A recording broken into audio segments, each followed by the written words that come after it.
Multiferias Empresariales del Valle del Cauca. La mejor vitrina comercial de las grandes empresas. 40 ferias empresariales en un mismo lugar. 50 expositores haciendo negocios. 500 parqueaderos y más de 10,000 visitantes. Separe ya su stand. Multiferias Empresariales. Calle 13, número 78-144. Oficina local 317B. Centro Comercial San Andresito del Sur. Informes 315-670-8185. 379-7342.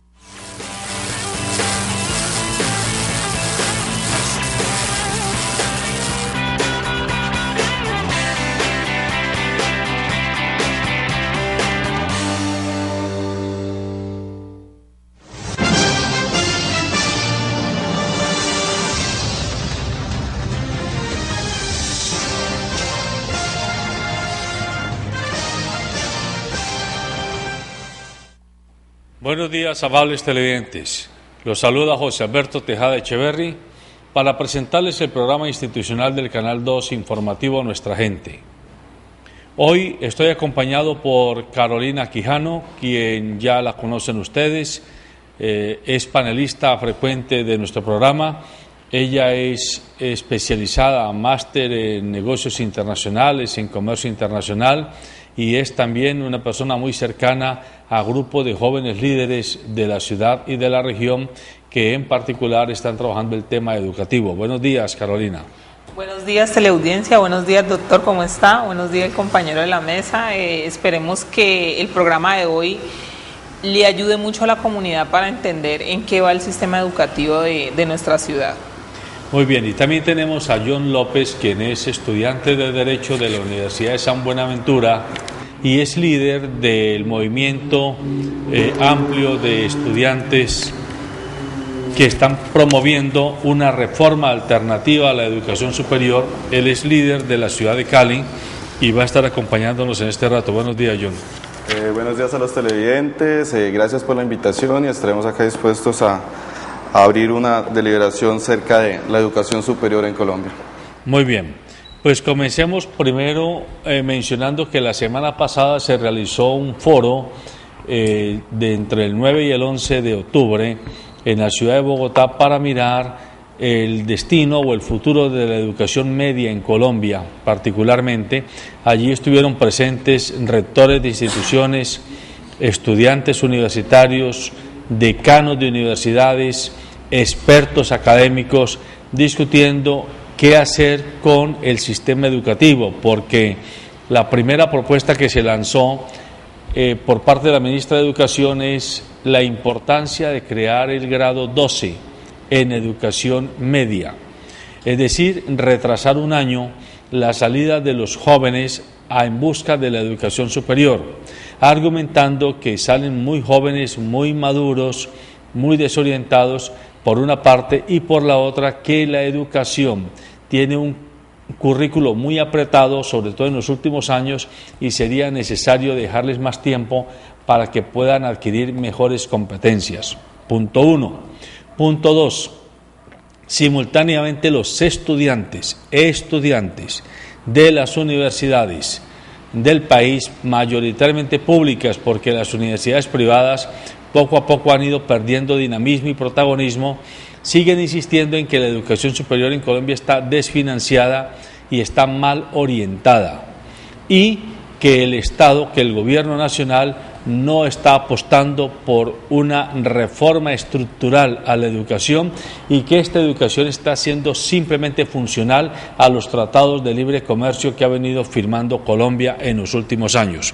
Estos son los temas que vamos a tocar y yo le pido a Carolina que introduzca con una primera opinión o punto de vista sobre cuál es el estado del arte de la educación en Colombia a juicio suyo y del colectivo que usted representa. Doctor, yo creo que aquí es importante poner sobre la mesa que el Ministerio de Educación ha dado unos ejes transversales sobre los cuales la educación en Colombia se mueve, que son la ampliación de cobertura, el mejoramiento continuo y la formulación de planes de mejoramiento institucional. Si uno se analiza los tres ejes en los que el Ministerio se ha enfocado, uno puede dar cuenta de un solo eje, que es el tema de ampliación de cobertura, que el gobierno nacional informa que está por encima, por ahí por los 98%, pero en relación a la calidad, a la pertinencia, al mejoramiento continuo, ahí nos hemos quedado cortos. Es decir, no hemos sido capaces de pasar de darle educación a un niño a que esa educación se perciba como una educación de calidad y con pertinencia. Eso nos llama, por supuesto, a hacer un análisis sobre cuál debe ser el mejoramiento que debe tener la educación en Colombia y hacia dónde debe apuntar esto. John, cuando uno habla de educación superior, aunque no lo diga explícitamente, de manera implícita queda involucrada la educación preescolar, primaria y secundaria, porque de hecho el estudiante que llega a la universidad pues es producto de esos sistemas educativos precedentes, pero pareciera que a veces tienen más vocería, a pesar de que no logran todo el impacto esperado, los estudiantes universitarios que los estudiantes y los docentes del magisterio de educación primaria y secundaria, y a esto es un continuum.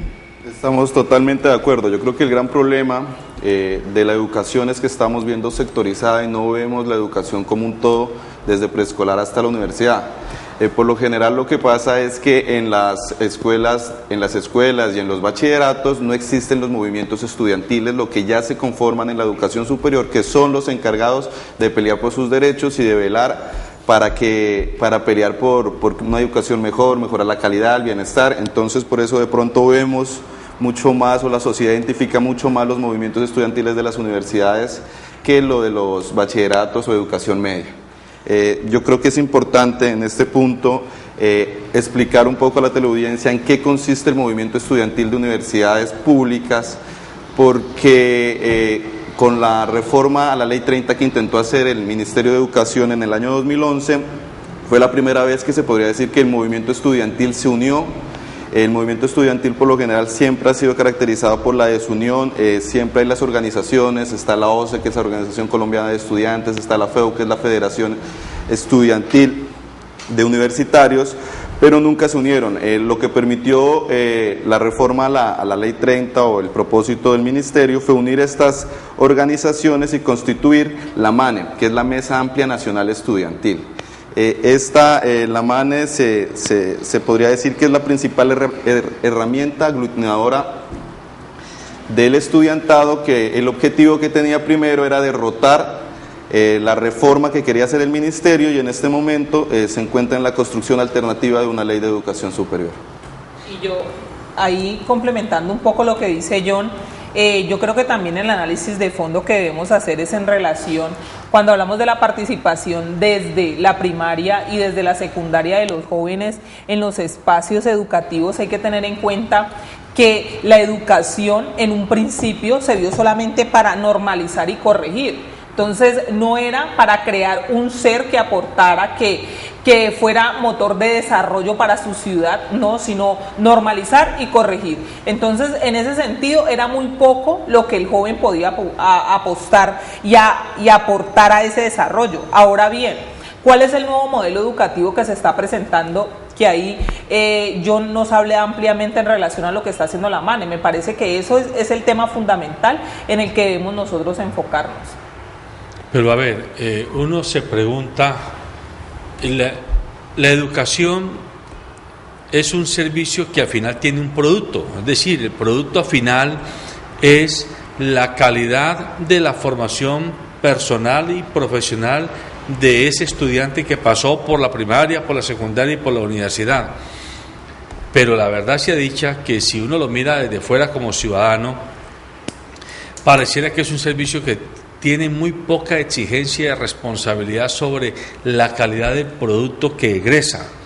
Yo aquí he sostenido varias veces que lo primero que habría que hacer es exigirle a las universidades, no solo a las públicas, sino a las privadas particularmente, que cobran unos semestres carísimos, que nos demuestren que valió la pena gastarse esos 100 millones de pesos que vale una carrera universitaria, para que cuando sale el egresado salga de verdad dotado para desempeñarse o bien como generador de ingresos con un emprendimiento propio o bien como con un empleo calificado y sobre todo con capacidades, con competencias como lo llaman ahora, y no simplemente gentes que a uno le da pena, pero hay mucho egresado que no saben ni siquiera hablar. Y menos escribir y menos pensar y tomar decisiones, y esas son las competencias a las que debemos de apuntarle. Sí, yo creo que estamos de acuerdo, pero más que exigirle, yo creo que tenemos que hacer un debate público acerca de cuál es la educación que quiere el país. De acuerdo. Yo creo que no tenemos un proyecto de país, por lo mismo no sabemos qué tipo de profesionales estamos sacando ni para qué los estamos sacando. Entonces yo creería que el primer debate tendría que ser es qué tipo de país y a qué apuesta de país le estamos apostando, para así también ver el tipo de educación que vamos a dar. Es increíble que dentro de las principales 500 universidades del mundo no aparezca una colombiana, que dentro de las 700 primeras solo 2 universidades estén, que esté la Universidad Nacional y la Universidad de los Andes, una privada y una pública. Entonces yo creo que más que exigirle, porque es que aquí estamos sacando médicos, estamos sacando administradores, estamos sacando abogados, pero qué tan pertinente es seguir sacando abogados, médicos, cuando nuestras riquezas son otras o las posibilidades del país frente a un mundo globalizado son otros. Entonces yo creo que lo primero que habría que hacer es que la sociedad entienda la importancia de la educación y que abramos un debate nacional acerca de cuál es el tipo de educación que queremos. Y en relación a eso hay que tener en cuenta que los modelos educativos representan un sistema analítico descriptivo. Entonces, sí es cierto que si un país no tiene claro su visión como país y su misión, y que no sabe hacia dónde debe dirigirse, difícilmente podrá en la educación apoyar o visualizar lo que quiere de los jóvenes, lo que dice John. Nosotros estamos egresando médicos, administradores, enfermeros, odontólogos, pero no sabemos para qué los estamos sacando al mercado laboral. Y el tema de la pertinencia en el mercado laboral en relación a las carreras es un tema que se debe debatir, porque sí hay que preguntarse que una carrera que te vale 100 millones de pesos, si al final tú compensas eso, y si te está sirviendo para formarte y para aportar a tu ciudad, que al final para eso es un profesional, para ser parte del desarrollo de la ciudad para él y para su ciudad también. Entonces ahí hay muchas cosas que analizar. Yo frente a eso quería como resaltar el trabajo que ha jugado la MANE, porque yo creo que las discusiones, las deliberaciones que se ha hecho casi en 8 plenarias que ha hecho la MANE en diferentes universidades del país, en Manizales, Bucaramanga, Barranquilla, Medellín, Bogotá, en Cali también se ha reunido. El primer objetivo fue ¿para qué la educación? En donde la consigna fue y es una nueva educación para un país con soberanía, democracia y paz. Yo creo que ahí ya estamos presentando un modelo de país y un modelo de educación hacia qué le queremos apostar. Entonces yo creo que hay que resaltar mucho el trabajo que ha venido haciendo la MANE en el punto de crear ley alternativa, aunque también con las dificultades que eso tiene, ¿no? Porque es fácil convocar al estudiantado a marchar, a salir a movilizarse, pero es muy difícil convocarlo a construir una ley alternativa. Yo diría que en la historia del movimiento estudiantil colombiano es la primera vez que el movimiento estudiantil está creando una ley, con sus problemas, con sus dificultades, con su de pronto idealismo o soñando con un nuevo país, pues yo creo que hay que resaltar mucho el proceso que ha tenido. Pero ¿qué posibilidades reales tiene esa iniciativa de proyecto de ley que los estudiantes están construyendo de volverse realidad? Es muy difícil, si las posibilidades de una reforma a la salud que pase sin mermelada del presidente Santos, sin darle una prima no pasa, el estudiantado no puede ofrecer esas cosas al Congreso, entonces es muy difícil que pase. La única arma que tienen, pacífica, que está pensando la MANE y el estudiantado, es la movilización, a punta de movilización, lo que pasó en el 2011, la abrazada a los SMAT, que no nos podemos quedar en eso, en salir con carnavales, en ganarse el cariño de la sociedad y el respaldo de la sociedad y los medios de comunicación. Creíamos que es la única arma para que un proyecto de este tipo, de esta naturaleza, al menos se ha discutido en el Congreso, porque es que en este momento no tiene ni ponente siquiera. A los televidentes les recuerdo que este programa lo estamos haciendo porque mañana y pasado mañana está planteada un cese de actividades. Paro nacional de estudiantes de universidades públicas y algunas privadas en torno a las propuestas de reforma estructural a la educación superior del país. Hablemos un poco de cuáles son las reformas que ustedes están promoviendo. ¿Qué ¿cuáles son como los ejes? La ley alternativa se trata de varias cosas. Lo primero que hace es una definición de la educación, que la plantea como un proceso de conocimiento donde se aprovecharía la capacidad y el talento de los seres humanos que entren a ese proceso del conocimiento. Lo segundo, le da un carácter que son 4 ejes que dice que es universal y popular. ¿Qué quiere decir esto? Que será de libre acceso para absolutamente todos, que es democrático.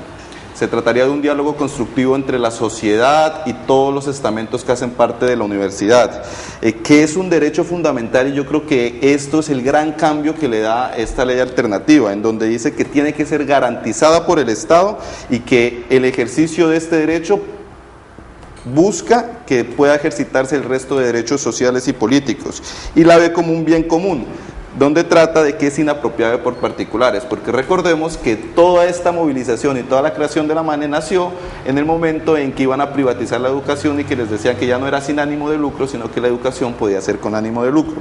Ahora, existen también unos principios rectores en donde se toca muchísimo la parte de la autonomía universitaria y se podría decir hay unas ciertas derivaciones sobre democracia y gobierno, financiación estatal, construcción de conocimiento, libertad de cátedra, libertad de aprendizaje, libertad de asistencia, libertad de investigación, y así muchas libertades que exige el estudiantado, pero también habla de una dignidad educativa en donde parte de una educación para la vida y no para el mercado. Habla de una calidad educativa en donde sean procesos integrales, habla de un bienestar en donde piensa que es necesario el bienestar universitario para tener unas buenas condiciones de educación, habla de una gratuidad en donde tendrá que ser responsabilidad del Estado financiar, y habla de una pluralidad entendiendo que Colombia es un país diverso.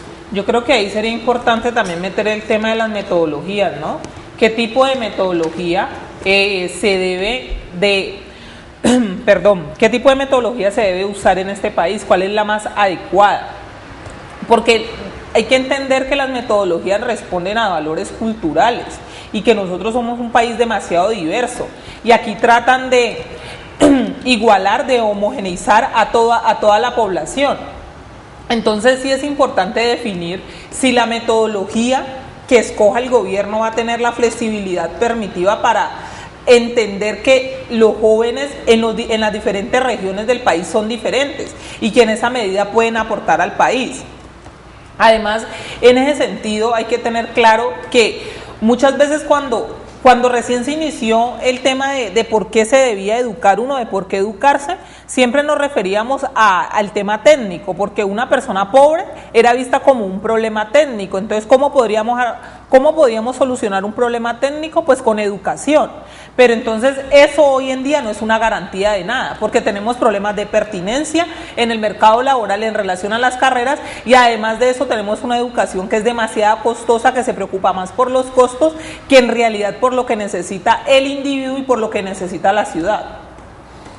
Bueno, pero a ver, a mí me parece que es muy importante el marco filosófico en el que se proponen este tipo de reformas, pero el problema es que eso, para que la gente lo comprenda, tiene que pasar por lenguajes más prosaicos, más cotidianos, sí, más dinámicos, más del día a día.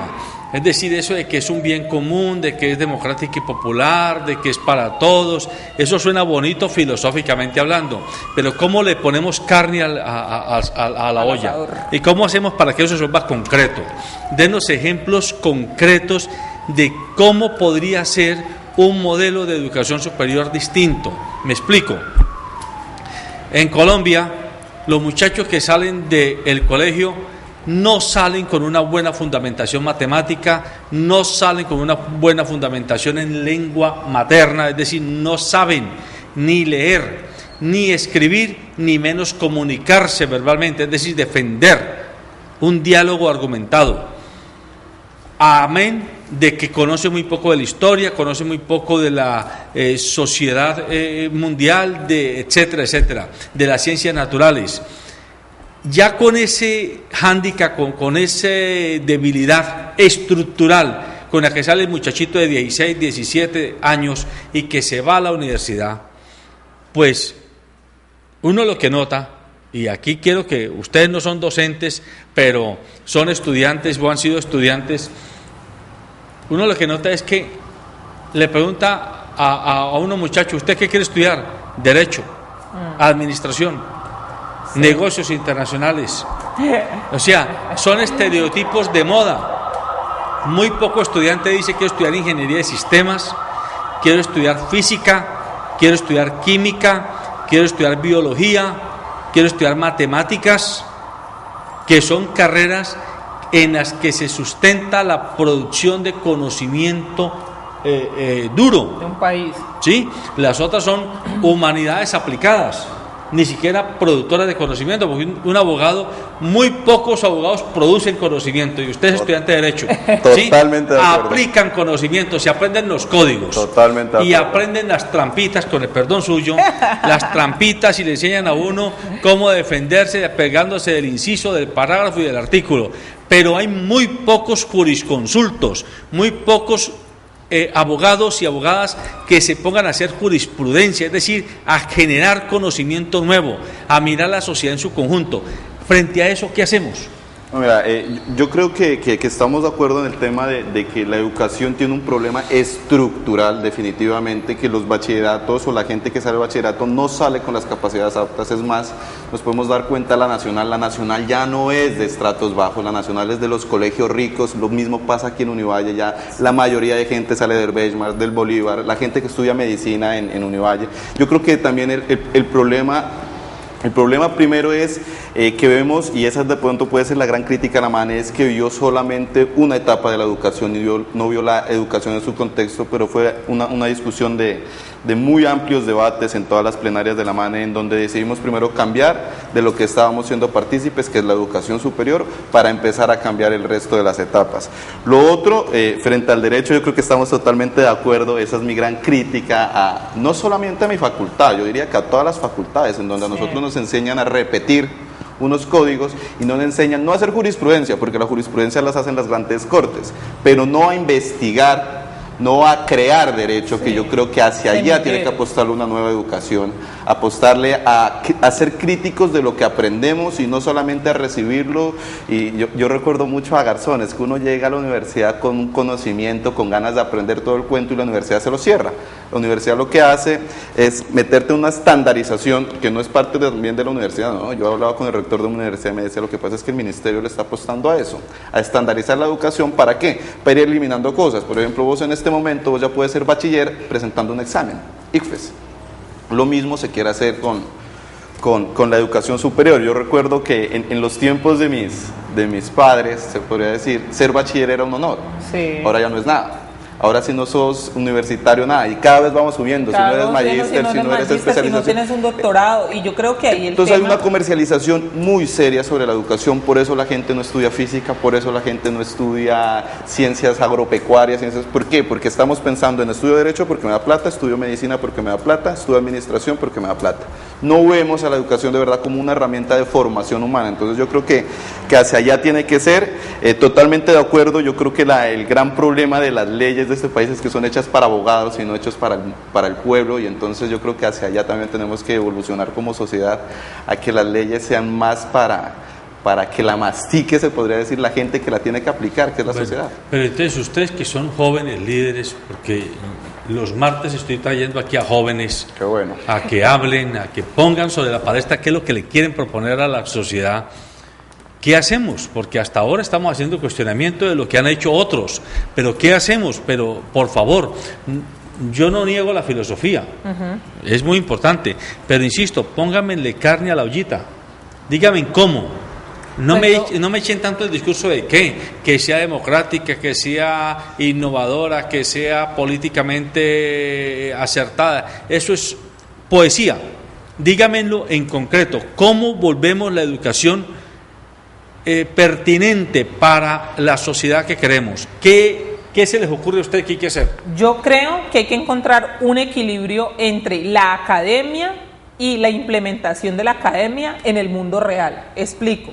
Porque yo he sido muy crítica en ocasiones con la Universidad del Valle, porque siento que muchas veces los análisis que realizan se quedan en la nebulosa y no pueden ser aplicados aquí en el contexto regional que los necesita o en el contexto de ciudad que los necesita. Yo creo que los análisis que se deben de hacer de fondo aquí es preguntarse, por ejemplo, ¿qué debemos de hacer en Cali para mejorar la movilidad? ¿Qué debemos de hacer en Cali para disminuir los índices de pobreza? ¿Qué debemos de hacer para que la educación sea pertinente en cada uno de los estratos socioeconómicos, como lo mencionaba John, para que la educación deje de ser un lujo y se convierta en un derecho? Entonces yo creo que eso es lo que debemos hacer. Claro, el trabajo es muy grande y es arduo porque el reto que nos plantea es un reto inmenso, pero tenemos que iniciar desde abajo. Yo creo que lo que está realizando la MANE, aunque digamos que la aprobación que logre la ley hay que esperar a ver qué pasa, pero yo creo que el trabajo que se está haciendo es un trabajo válido, porque aquí antes, hace 3 años, no se hacía una marcha de una universidad que no fuera la Universidad del Valle, y eran considerados como revueltosos, como ellos los de allá. Cuando si un joven, si una persona que está en la universidad no se preocupa por lo que está sucediendo dentro de su ciudad, ¿quién más debe de preocuparse? Entonces, antes debe de preocuparle a la ciudadanía que las universidades no salgan a marchar con la problemática social que estamos viviendo en la ciudad. Yo creo que ese debe ser un motivo más de angustia que salir a marchar. Pero a ver, John, hoy día la MANE ya no está tan cohesionada como antes, ya se ha ido diferenciando y ya se ha quedado como casi mayoritariamente estudiantes de universidades públicas.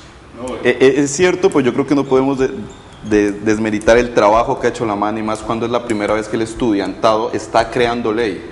O sea, puede ser muy filosófica, pero las discusiones que se han tenido, las deliberaciones, el encuentro, el que cerca de 45 instituciones de educación superior se encuentren para hablar sobre educación, yo creo que es un avance gigantesco del movimiento estudiantil que no lo tenía hace muchísimos años. Yo podría decir que es la primera vez que lo hace.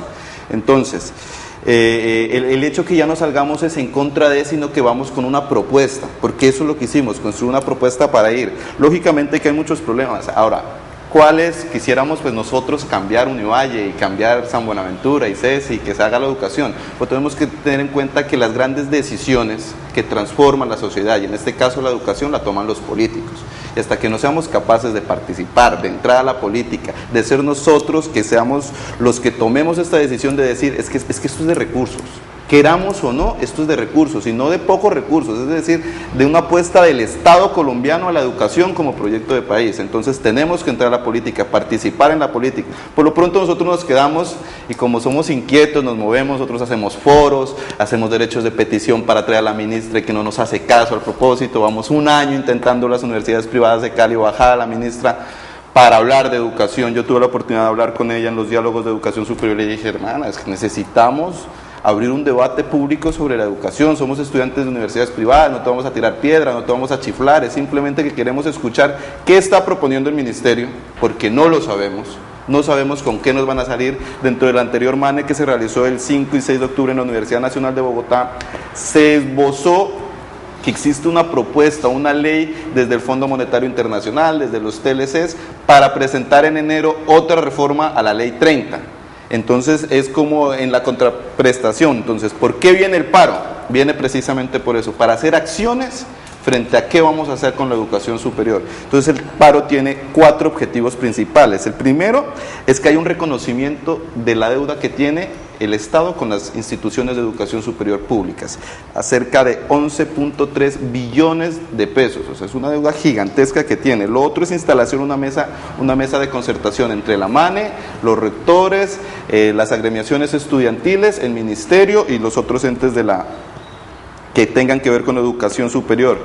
Continuar las mesas locales, existen ya mesas que tienen pliego de peticiones locales, la nacional estuvo recientemente en paro, recién lo alzaron, y el último es garantizar las libertades democráticas para la organización y la movilización. Creemos que la única herramienta o lo que podemos hacer en este momento como estudiantes para que la parte filosófica, lo que se construyó, se haga realidad, es movilizarnos de forma de forma diferente, de forma innovadora, repetir un poco lo que pasó en el 2011. Venga, John, le pregunto a usted y a Carolina, ¿ustedes a qué políticos se han acercado? Porque es que usted dijo dónde está el problema, y es bueno que los televidentes lo tengan claro.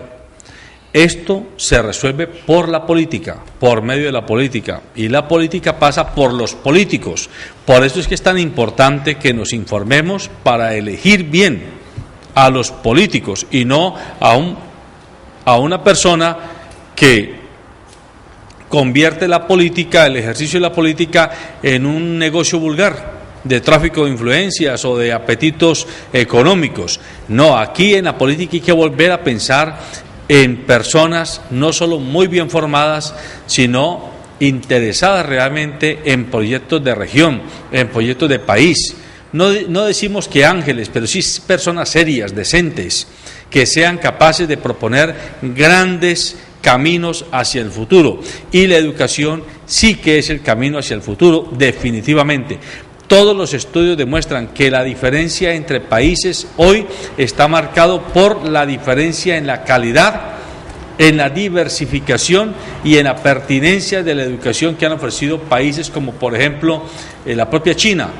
China y la India, en los últimos 50 años o los últimos 40 años, tomaron una decisión a ambos países: mandar cantidad de jóvenes, pero todos los que más pudieran, a estudiar a Estados Unidos, a Inglaterra, a Alemania, a Suiza, a Holanda, es decir, a estudiar a Occidente, a aprender, y no a estudiar cosas banales, a estudiar ingenierías, a estudiar medicina, a estudiar negocios, a estudiar de tal manera que esa gente salía de los países con el compromiso de devolverse.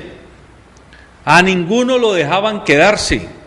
Tú te vas 5 años para Estados Unidos, pero tienes que venir a pagarme a mi país con servicio aquí. Vas a ser planeador del desarrollo educativo, vas a ser rector o vicerrector o decano de una universidad, vas a montar un proyecto educativo nuevo en una comunidad específica, y es así como China e India han logrado el salto cualitativo en la movilidad social de muchos de sus habitantes. Esto es así y está documentado, eso no es poesía.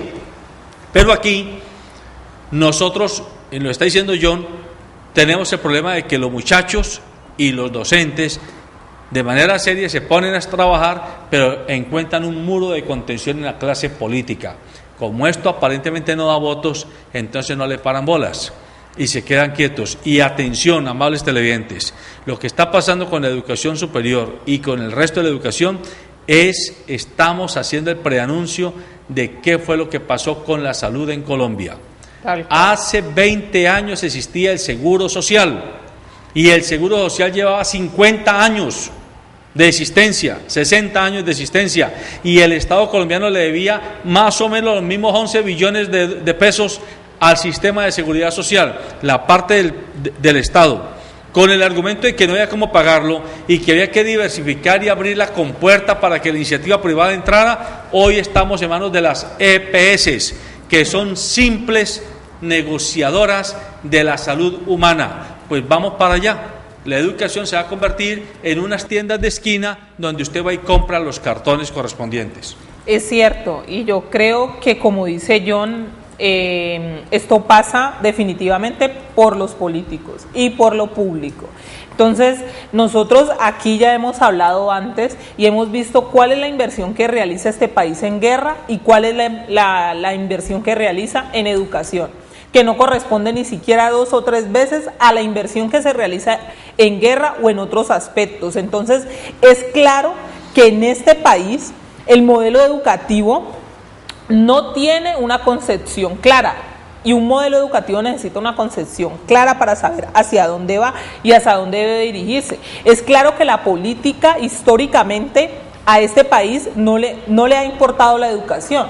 En la política no ha importado la educación, porque lo que hace es que cree que la persona debe de llegar educada ahí, pero uno ve la falencia de la educación en los mismos políticos, porque uno ve cómo tratan de dirigirse, cómo tratan de hablar en ocasiones, y uno se da cuenta que les falta herramientas, que no tuvieron la suficiente formación necesaria para entender que el espacio donde ellos están deben apostar a toda la ciudadanía. Yo personalmente, cuando usted me pregunta, doctor Luis Alfredo, que yo a qué político me he acercado, yo al único político que me ha acercado y que sigo es a Sergio Fajardo. Y Sergio Fajardo es muy claro en que la educación es el motor de una sociedad. Y por eso es Antioquia la más educada. Bueno, yo no le cobro la cuña, pero si me sigue diciendo Luis Alfredo, se la va a cobrar. José Alberto. No, mira, yo estoy de acuerdo con eso. Yo creo que debemos entender que la política es donde se toman las grandes decisiones que transforman la sociedad. Partiendo de eso, y ahora que viene un periodo electoral, es muy importante ver cuál de todos los candidatos de verdad se compromete con un proyecto de país basado en la educación.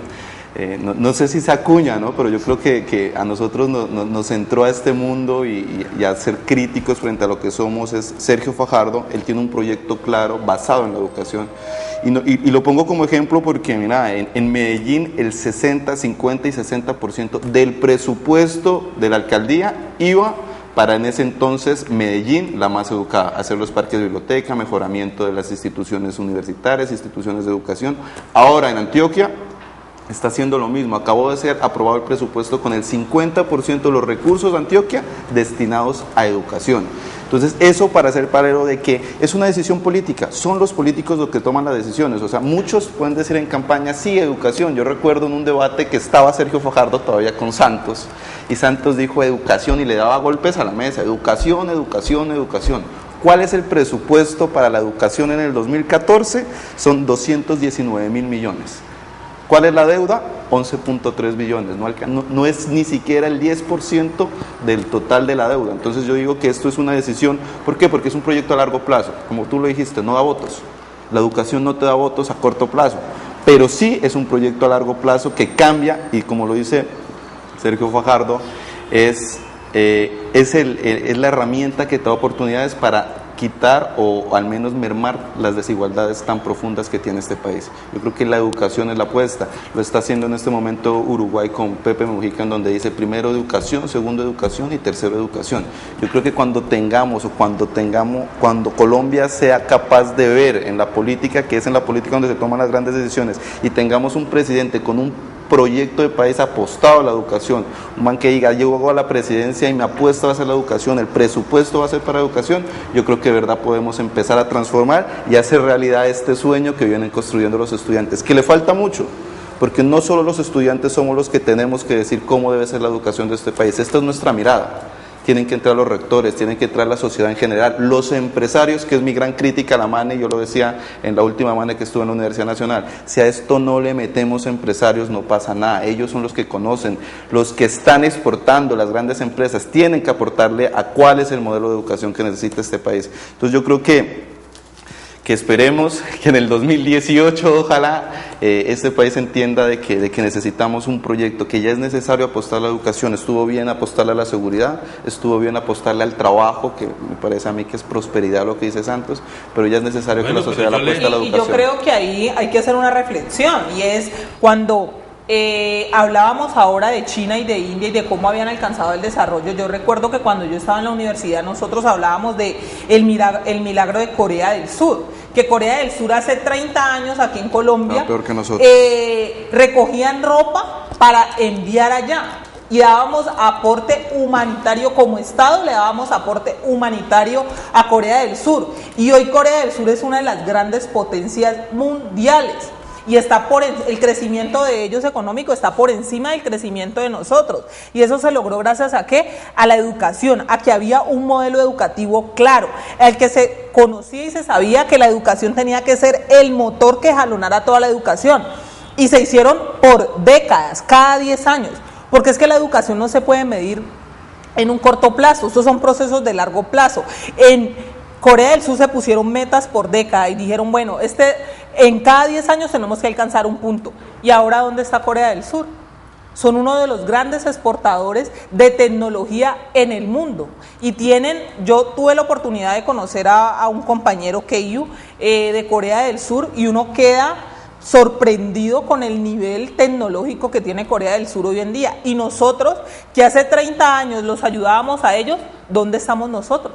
Entonces, sí hay un llamado a la reflexión para nosotros, para que digamos en realidad, si nosotros tenemos claro qué es lo que estamos apostándole como país, qué es lo que queremos, porque si nosotros seguimos así dentro de 30 años viviendo en guerra y sin tener claro un modelo educativo, definitivamente estamos destinados a veces al fracaso, porque yo no veo otra opción clara.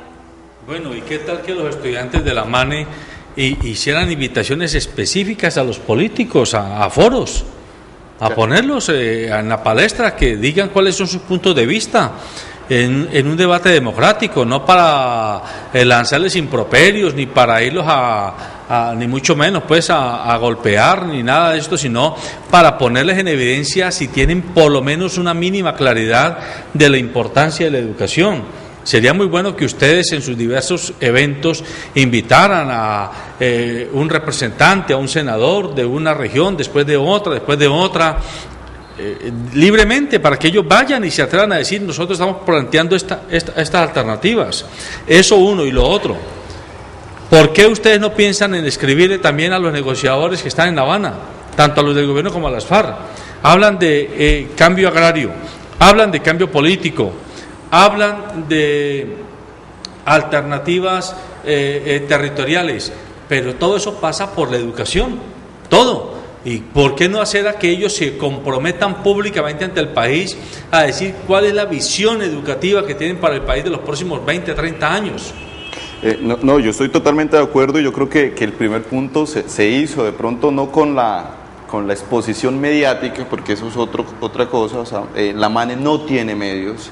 La MANE tuvo medios, y ahora que hablas de La Habana, cuando abrieron la negociación en Oslo, cuando se abrió, precisamente fue nombrada la MANE como un ente articulador del estudiantado, en donde está construyendo una propuesta. Entonces yo creo que la MANE ha ganado un espacio dentro de los diálogos. No sabemos la verdad, ciencia cierta, qué esté pasando en La Habana y qué se esté discutiendo, pero creemos que este punto de la educación sería un punto importante allá. Lo de los políticos, se los he invitado. Yo creo que la construcción de esta ley se hizo en plenarias abiertas. Aquí en Cali hubo una donde hubo representantes. Lastimosamente un Roy Barreras no te llega a un escenario de estos, porque por lo general estas discusiones fueron en universidades públicas, en donde muy pocas personas pueden entrar. Es más, esa es una gran crítica de que le tenemos. Yo no sé, con Carolina nos pasó un cuento en Univalle hace mucho tiempo, que nos sacaron a mangos, nos sacaron quemados, nuestro podría decir líder, o nuestro personaje que seguimos en la parte política. Entonces ahí es donde vos dices, bueno, ¿y qué tan libre y qué tan democrática es la universidad cuando solo dejan entrar a sus personas? Yo creo que en ese punto, gracias a la entrada de la universidad privada, la MANE, porque no podemos decir que no nos hemos salido, sino que también es muy distinto, porque a vos en universidad pública te apoyan para los viajes, te dan transporte, alimentación, te dan todo para poder asistir. En las universidades privadas no, a nosotros nos tocaba rogar para poder asistir a un plenario. Por eso yo creo que también la participación de las privadas salió. Pero se ha hecho, yo creo que el trabajo con el Congreso se ha hecho. No son muchos los que respaldan esto, porque es que no te da votos. O sea, ellos creen que los estudiantes ya estamos, y pregúntale a cualquier político, los estudiantes no votan, los jóvenes no votan, y eso te van a decir siempre. Y eso es un llamado a todos los televidentes jóvenes que nos están viendo, es que asumamos este cuento. O sea, si el 50% de este país no vota, imagínense si votara, ponemos presidente, ponemos Congreso, ponemos todo el cuento. Pero también es esa apatía a la política, ese no entender que es allá donde se toman las grandes decisiones. Entonces yo creo que la invitación es a votemos, participemos y seguiremos en la tarea. Yo creo que estas movilizaciones es parte de intentar que el Congreso nos voltee a ver y poder abrir un debate público. No creemos que ya tiene que ser en las universidades. Yo creo que ese paso ya se dio, la construcción ya está. Estamos con una propuesta diciéndole al Congreso: esta es nuestra propuesta, discutámosla, debatámosla. Por eso los paros lo que buscan es que abramos una mesa entre el Congreso, entre el gobierno, entre los rectores, la Asociación de Rectores de Universidades, los estudiantes, los trabajadores, absolutamente todos, discutamos cuál es el modelo. Ahí tendrán que entrar los empresarios, la sociedad en general, los campesinos, hacer de verdad un debate público nacional. Mi sueño, uno tiene que soñar y tiene que ilusionarse a veces. Yo digo, démonos una semana, Démonos una semana, que el Estado dé una semana para decir, discutamos a plaza pública cuál es la educación que queremos, miremos la metodología, miremos a quienes invitamos. Pues yo creo que eso necesita este país. Creo que es necesaria una discusión abierta sobre el tema de educación. No podemos decir que nosotros tenemos la verdad, no puede decir el gobierno. Yo fui a los diálogos de educación superior que convoca el ministerio. Estábamos 5 estudiantes. Entonces, ¿cómo podemos plantear? 5 estudiantes. O sea, si el ministerio te está convocando y solo van 5, habían muchos rectores, estaba el rector de Javeriana, el rector de San Buenaventura. ¿Y por qué tan poquitos estudiantes? Ese es el tema que hay que revisar, y es lo que dice John, es cómo nosotros, la participación de los jóvenes, de nosotros los jóvenes en espacios públicos donde se toman decisiones es mínima. Y después cuando llega el resultado final y no nos gusta, ahí es que nos quejamos. Entonces decimos que no es lo que nosotros esperábamos, que no está ¿Habían podido ir más de los 5? Claro. Esa es la pregunta, ¿quién sabía de esos diálogos? A mí me llegó porque yo he estado en contacto con el ministerio y hemos peleado para que venga el ministerio. ¿Por qué se hace en el norte en una sede que nadie diablos conoce y no se hace en Univalle, no se hace en la Javeriana? Entonces también tenemos que ver de los dos puntos. Son estrategias. ¿A quién le interesa que vaya el estudiantado? O sea, yo decía, si aquí viene el estudiantado de Univalle, esto se arma aquí y el debate es mucho... ¿Y usted por qué cuando se dio cuenta que había ese evento no tuiteó para que fueran 100? Es mucho más amplio. Estuvimos 3, entre esos estuvieron representantes de Univalle, en donde se planteó muchas cosas de Univalle, y es más, cuando planteamos nosotros nuestros puntos, el relator del ministerio decía, para que vean que todo se anota, ¿no? Y entonces nos ponían de la financiación estatal y de todos los del bienestar universitario que hablábamos nosotros, pero es como la complejidad de esto, o sea, al ministerio tampoco le interesa en este momento dar el debate con el estudiantado, ellos están construyendo lo suyo, el estudiantado está construyendo lo suyo, los rectores, entonces aquí hay 4 o 5 propuestas de educación superior. Y no le interesa porque es claro que la educación no es vista como un motor de desarrollo en este país, es vista como un espacio para que estos debatan, para que estos instruyan, para que estos nos armen polémica, entonces no, mejor dejémoslos ahí. Y esperemos a ver qué pasa, a ver qué es lo que podemos organizar, porque no se ha visto cómo estos jóvenes pueden aportar y pueden construir el proceso de país y de ciudad que todos queremos. A mí sí me parecería importante que en los diálogos de paz hubieran jóvenes. ¿Por qué no deben de haber? Si nosotros somos los que hemos sufrido y hemos vivido la carencia del Estado por vivir en esta guerra, somos nosotros. Entonces, ¿por qué no hay una representación de nosotros allá? Igual que debería haber una representación de las víctimas, porque uno no puede lograr un acuerdo sin todas las partes, porque entonces va a quedar medio mocha la mesa. Entonces yo sí creo que definitivamente esto responde a lo que este Estado nos brinda, y es que no le interesa que la gente se eduque, no le interesa tener un modelo de educación pertinente y que responda a las necesidades del país, no le interesa. Yo voy muchas veces en ocasiones al campo y uno le pregunta a los pelados de allá, a los hijos de los señores que cuidan las fincas, qué tipo de educación les enseñan en las instituciones educativas donde ellos van. Y uno claramente se da cuenta que tiene un problema de pertinencia, porque si ellos están en el campo deberían de enseñarles más, es cómo cuidar la tierra, qué es lo que se debe de hacer, cómo logran ellos que eso que ellos producen se vuelva una realidad en el mercado laboral, cómo logran ellos, pero eso es difícil verlo. Uno lo ve en temas agropecuarios en el SENA, pero de ahí para allá es muy difícil que vos encontres eso. Pero miren la importancia de un ejemplo como ese, que es un ejemplo muy interesante, pero que nos permite hacer esta precisión. Sí, al muchacho que está viviendo en la zona rural habría que darle una educación enfocada más a su entorno, pero no una educación aplicativa únicamente, sino una educación crítica. Por ejemplo, si le enseñamos a cultivar y le decimos, si usted para cultivar tiene que utilizar este fertilizante y tiene que utilizar este insecticida y tiene que utilizar esta aspersión, sin explicarle los beneficios y los peligros que esto tiene para el entorno, para el medio ambiente, no estamos haciendo nada tampoco.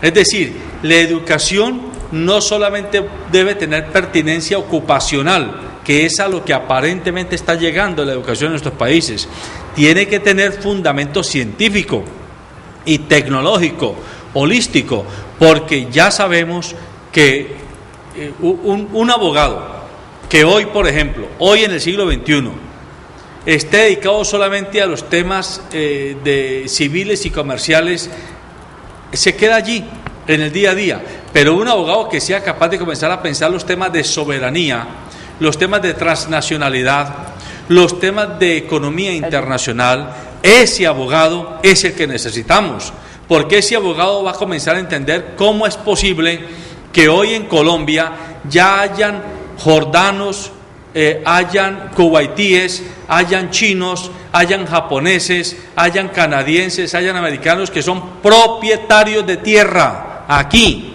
Es decir, ya el derecho internacional está cambiando, pero los abogados no lo saben allá, en los centros de poder. Igual pasa con la medicina, igual pasa con la agricultura, igual. ¿Cómo puede ser posible que un estudiante que esté en ciencias agronómicas no le abran los ojos sobre cómo puede ser que las grandes transnacionales se abran el derecho de ellas patentar las semillas e impedirle al campesino que las use? Eso no puede ser educación. Ese es el punto. Totalmente de acuerdo. Yo creo que la educación a nivel mundial está teniendo una evolución y nosotros nos hemos quedado estancados en sacar profesionales para trabajo, simplemente para trabajar, y no para trabajar y construir empresas, ser emprendedores, creer en negocios, creer en el talento de esta gente para competir. Yo lo decía, nosotros, o yo personalmente, y es una gran discusión cuando voy a universidad pública, yo creo en los TLC, yo creo en la capacidad y el talento de los colombianos para competir con cualquier país del mundo. Ahora el problema es que necesitamos las oportunidades. ¿Cuál es la herramienta? La educación. A eso no le está apostando. Esa es la discusión que tenemos que dar sobre el modelo de educación. ¿A qué le está apostando? A sacar unos profesionales que trabajen, a sacar mano de obra para las grandes multinacionales, para las grandes transnacionales. ¿Por qué? Porque nos han vendido el cuento de que como no hay plata, entonces tenemos que vender nuestras cosas para que el capital privado sea el que dé las oportunidades y sea el que dé el trabajo. No asume la responsabilidad del Estado como debería hacerlo, sino lo que hace es que entren las grandes multinacionales, que entren a explotar nuestros recursos y a cambio solo le damos mano de obra. Eso es como la apuesta que tenemos que hacerle, es a de verdad creer en las capacidades de nuestra gente, a creer en el talento de nuestra gente, a apostarle a un proyecto de educación en donde nuestra gente sea el principal motor, no para hacer mano de obra, sino para crear empresa, para ser capaces de aprovechar los TLC. No podemos ver lo malo, listo, tiene sus cosas malas, de pronto las negociaciones no fueron las más adecuadas, de pronto las condiciones del país no son las que se necesitaría para competir con otros, pero si le apostamos al talento desde la educación, de pronto no estoy tan de acuerdo a la pertinencia, porque hay mucha gente del campo que ya no sueña, y tenía una discusión con un amigo de Antioquia que trabaja en toda la parte de jóvenes. Me decía, no, lo que pasa es que la gente del Urabá o los jóvenes de Urabá ya no quieren cultivar banano. O sea, ya su sueño no es seguir cultivando, ellos quieren ser científicos, quieren ser investigadores. Entonces yo creo que tampoco podemos, yo creo que lo que se debe hacer, o la educación que debe apostarle, es a dar las oportunidades. Ya cada quien escoja, uno tiene que educar en lo que le gusta, en lo que quiere, no porque de plata. No estudio de medicina porque de plata, o derecho porque de plata, sino porque me gusta. Si a mí me gusta la investigación, me gusta la parte científica, apostarle, que haya esas oportunidades en todas las regiones. Yo creo que a eso le tendríamos que apostar como modelo, pero volvemos a lo mismo, esto es una decisión política, esto es una decisión de los políticos. Y yo creo que ahí el tema de fondo es que es claro que un modelo educativo tiene que apostarle a un desarrollo integral del ser humano, porque si el modelo educativo responde a eso, el joven va a poder ser lo que él quiera hacer independientemente del espacio en el que habite. Lo que dice John es cierto, y lo que hablábamos ahora de la pertinencia en la zona de la educación en la zona rural y en el campo. Pero eso lo que no quiere decir, cuando yo hablo de pertinencia, no significa que entonces, como este joven vive en este espacio, entonces tenemos que enseñarle solamente a cultivar, porque la tecnología nos ha dado otra cosa. Usted se mete a internet y usted ahí puede encontrar cualquier tipo de información. Pero el modelo educativo lo que tiene que enseñarle al joven es qué puede hacer con esa información y cómo eso le ayuda a transformar su proyecto de vida y le ayuda a desarrollar una sociedad muy justa. Y esa es parte de la integralidad que queremos lograr con los seres humanos. Entonces yo creo que eso es lo que hay que analizar. Y además, aunque el tiempo se nos está acabando, hay el otro ingrediente, y es que el sistema educativo, como está todavía hoy vigente, es un sistema formulado en el siglo XIX, aplicado en el 20 y desarrollándose en el 21. Tal cual. Y es un sistema educativo obsoleto, anacrónico. No puede seguir existiendo un profesor que se pare frente a un grupo de 40 muchachos a decirles cuál es el conocimiento. Cuando hoy, usted lo acaba de decir, el Internet, el que quiera buscar alguna información la busca en Internet.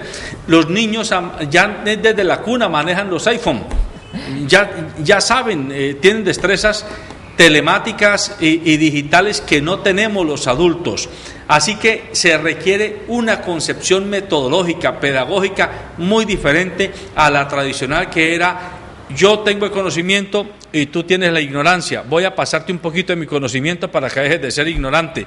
Ahora es una educación que debe ser más circular, más de creación compartida, de creación colectiva, apoyándose en las nuevas tecnologías. Totalmente de acuerdo.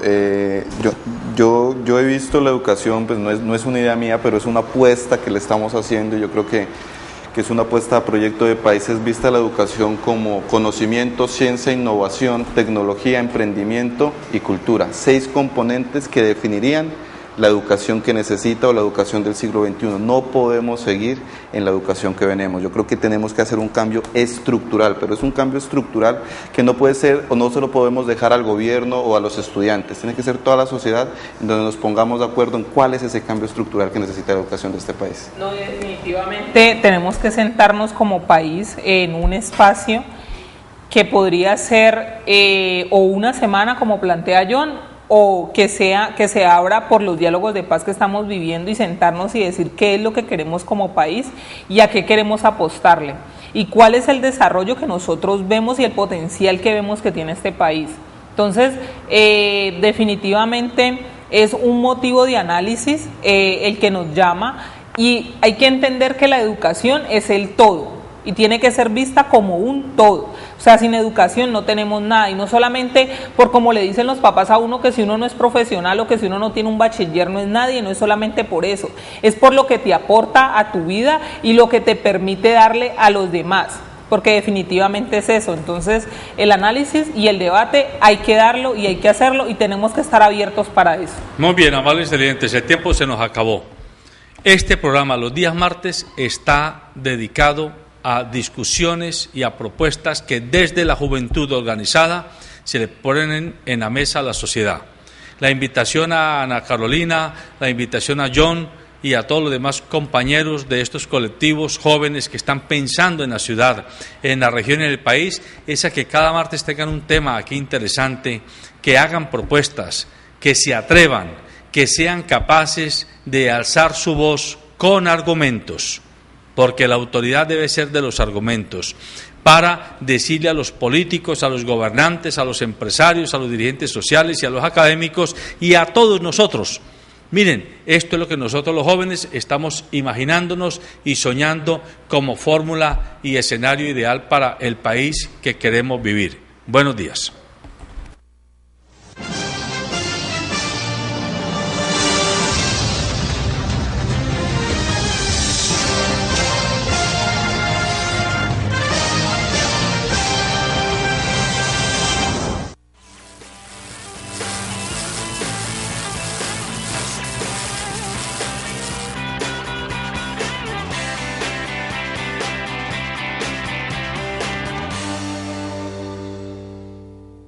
Multiferias Empresariales del Valle del Cauca. La mejor vitrina comercial de las grandes empresas. 40 ferias empresariales en un mismo lugar. 50 expositores haciendo negocios. 500 parqueaderos y más de 10,000 visitantes. Separe ya su stand. Multiferias Empresariales. Calle 13, número 78-144. Oficina local 317B. Centro Comercial San Andresito del Sur. Informes 315-670-8185. 379-7342.